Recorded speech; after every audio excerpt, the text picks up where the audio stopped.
Hello everyone, and welcome back to EMPIREPRO. Or if you're new here, thank you for clicking on this video. Today I want to discuss and explore All Japan Women's Pro Wrestling, the brutal, violent, fast-paced Joshi promotion that burst into stardom during the 90s boom period of Japanese wrestling. Young Japanese women showing victory through guts.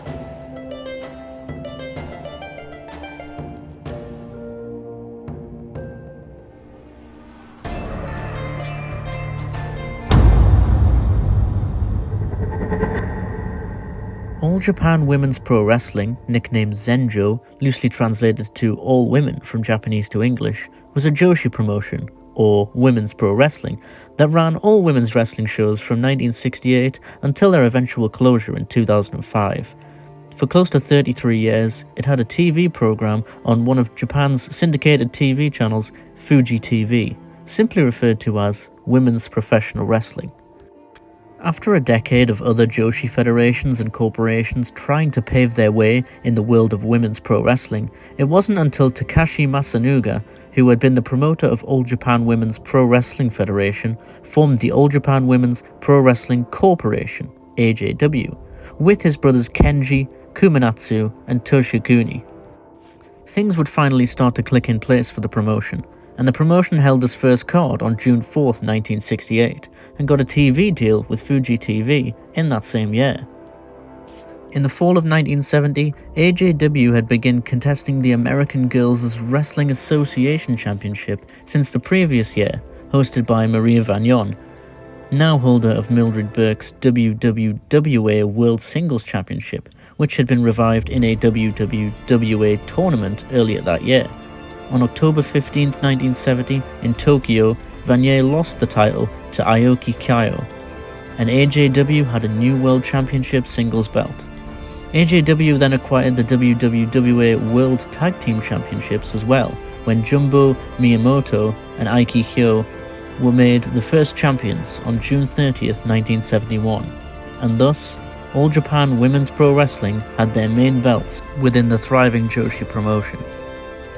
During the 1980s, AJPW continued to feature extraordinary talent and popular female wrestlers, including the Wrestling Observer newsletter's Hall of Famers, such as the likes of Bull Nakano, Jaguar Kayota, Devil Masami, Dump Masamoto, and the Crush Gals of Chigusa Nagoya and Lioness Asuka. The feud between the pop culture sensations the Crush Gals and the heel stable Gokaku Domai, led by Matasumo, was possibly the most popular angle in all of Japanese wrestling during the 1980s. This would bring incredibly high ratings for the channel, something the network hadn't really seen before.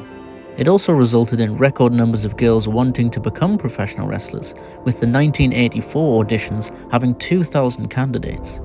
But it wasn't until 1986 when the tectonic plates of Joshi wrestling would begin to shift, with the birth of JWP.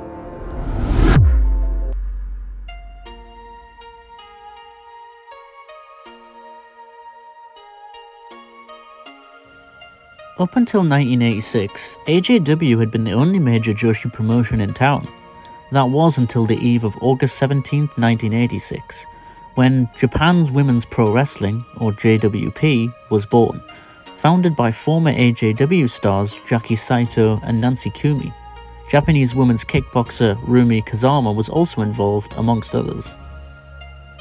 As All Japan's women's popularity cooled off after the Crush Gals had retired, the promotion's television show was moved to midnight, and the rise of the original JWP would fall as quickly as it rose, which would be of great relief to AJPW for the next few years.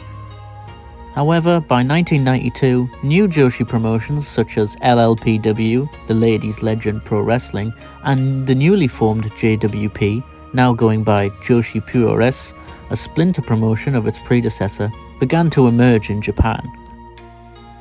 Despite this now being an overpopulated marketplace of Joshi wrestling, it wouldn't be an all-out war type scenario to the likes of All Japan and New Japan, where tensions had rose in the mid-1980s, or the Western War that would take place less than a decade later between WCW and WWF.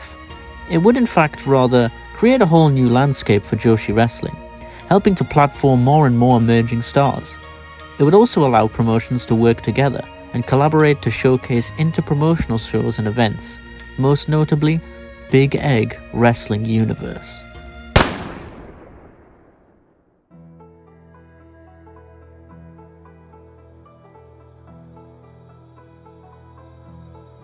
It's certainly no exaggeration that Big Egg Wrestling Universe was the biggest women's wrestling show of that era, and hasn't really been replicated since. Joshi promotions such as TJPW and Stardom have certainly put together mammoth supercards over the last decade, but nothing quite on the magnitude of Big Egg. And when I say Big Egg was a spectacle, I mean it in all aspects. The show was opened with a 60-piece band that accompanied a parade of wrestlers that each carried a flag representing a different wrestling promotion. This was to show unity amongst the promotions involved, such as Gaia Japan, AJW, JWP, FMW, and even the WWF, amongst others. The event felt the equivalent of a Super Bowl, or even WrestleMania, and whilst there was some hot feuds and tournament wrestling taking place, the event was more focused on prioritizing unity amongst Japan's top Joshi promotions, and showcasing the amazingly hard-hitting style of the early 90s women's wrestling. In addition to female wrestlers, the event also features matches with male little people wrestlers. Wikipedia wants me to call them midgets, but seeing as I'm 5'4", I'll respect my short kings. Female amateur wrestlers, female kickboxers, and female shootboxers, amongst others. The show took place on November 20th, 1994, at the world-famous Tokyo Dome in the heart of Tokyo, and was attended by approximately 32,500 fans. The event generated approximately $4 million in revenue from ticket sales, as well as a further $1.6 million in merchandise sales, making it a huge success for everyone involved. I'm sure the event wasn't everyone's cup of tea, particularly when you factor in the card was so long that the DVD release of this event was split into 4 discs with a colossal 23 matches and lasted a total of 10 hours. And I thought Vince and Tony booked long pay-per-views. But in fairness, it was essentially a variety show, consisting of several 5-minute amateur bouts, a kickboxing match, a little person handicap match, championship bouts from several promotions, as well as a tournament to crown Japan's top Joshi. And if you happen to fancy yourself as a star ratings kind of guy, Dave Meltzer's Wrestling Observer newsletter gave 5 stars, the biggest rating of the night, to a first-round tournament match between Aja Kong and Manaoi Toyota, 2 of Joshi's all-time greats, sandwiched in the middle of a fantastic card. I would happen to agree with old Dave on that one. The match is an absolute barn burner, and it encapsulates everything you need to know about 90s Joshi in a single match. Absolute brutality. If you want to know more about this event and Joshi in general, I'd definitely recommend checking out a channel by the name of Kim Justice Wrestling Road, if you haven't already. They cover this event in great detail and it's really well sourced and edited. And if you want to check out the entire Big Egg show, or any of AJW's top shows really, you can do so at Big Wrestling Queendom Jewel on YouTube. Seeing as AJW isn't owned by a network or company and is essentially defunct, and has been since 2005, I'm assuming these videos aren't subject to any particular copyright, and have been available on YouTube for many years. Anyway, back to the brutality of AJW.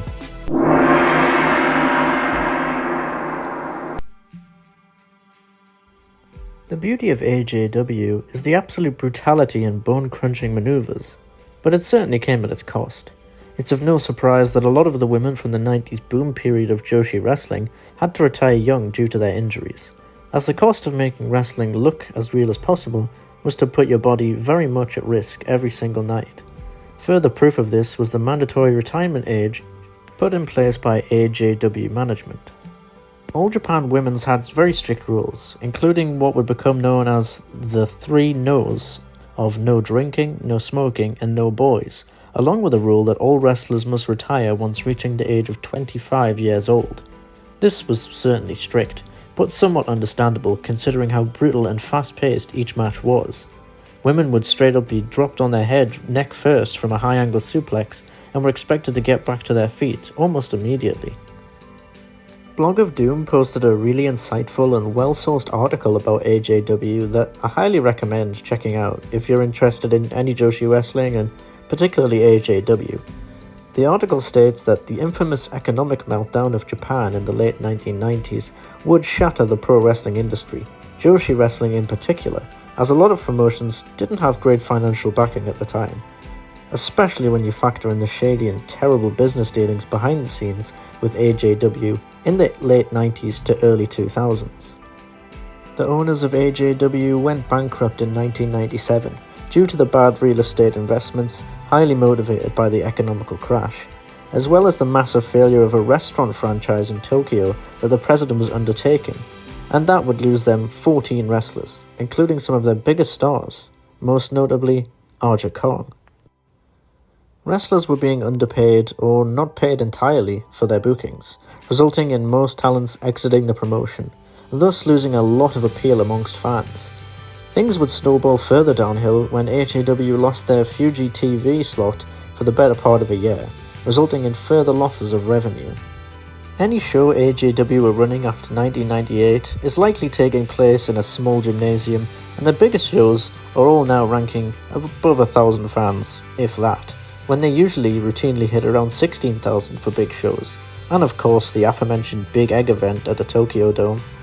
In 2002, AJW lost their TV spot permanently, with the company calling it a day in 2005, after 37 years in operation. Nothing in women's wrestling today, even outside of Japan's top promotions such as Stardom and the newly formed Marigold, even come close to the peak of AJW. Even though there's many great wrestlers working today, certainly women's wrestlers, this level of unity, fighting spirit and desire is largely unknown in the wrestling history books, regardless of gender. A promotions company by the name of Tajimi Kikuka re-established new AJW in 2006. However, they only acquired the rights to the promotion's name and the logo from the Matsunaga family, not the actual titles. The talent was mostly borrowed from JWP Project, and the cards were somewhat sporadic.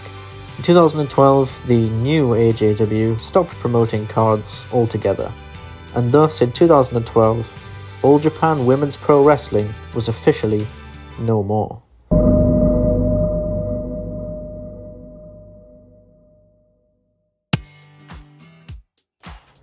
I'm someone that looks very fondly upon AJW, looking back on the history of the promotion and just wanting to find out more once I started to open my eyes to Joshi wrestling, probably in the late 2000s. I'm still only 25 years old, so don't get me wrong, I've got a lot to learn, but AJW just really stood out to me. I've still never really seen anything like it, even in men's professional wrestling and Puroresu in particular.